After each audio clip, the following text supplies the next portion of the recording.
Hello guys, maaga nga akong namalengke ngayon. Kahapon kasi namalengke na ako pero nagdagdag ulit ako ng lulutuing gulay ngayon. Yan, bumili ako ng toge kasi gusto ko ng ulam na toge ngayon. Bumili din ako ng isang sayote kasi nga kahapon meron na akong sayote, so dadagdagan ko lang. Yan, isang carrots para isasahog ko rin sa gulay mamaya. Bumili ako ng kamatis para may dagdag ulit yung stocks. Kasi mahirap yung pabalik-balik sa palengke. Ayan, bumili ako ng 4 na sibuyas.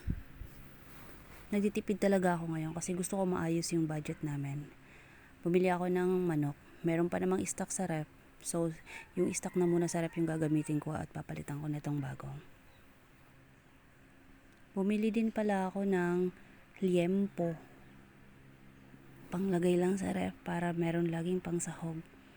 Yan yung tokwa, ilalagay ko yan mamaya sa gulay. Naghanap din pala ako ng saba. Gusto ko kasi ng peniritong saba para mamayang hapon merong pang snacks. Bumili ako ng breakfast. Actually, yung mga bata nakapag-breakfast na nang umalis ako. Pero since mag-work si daddy and para kay mama, para may pang breakfast din sila. So, ayan.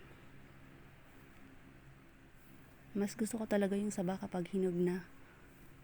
Ayan. Ayan. And that's all for today. Thank you.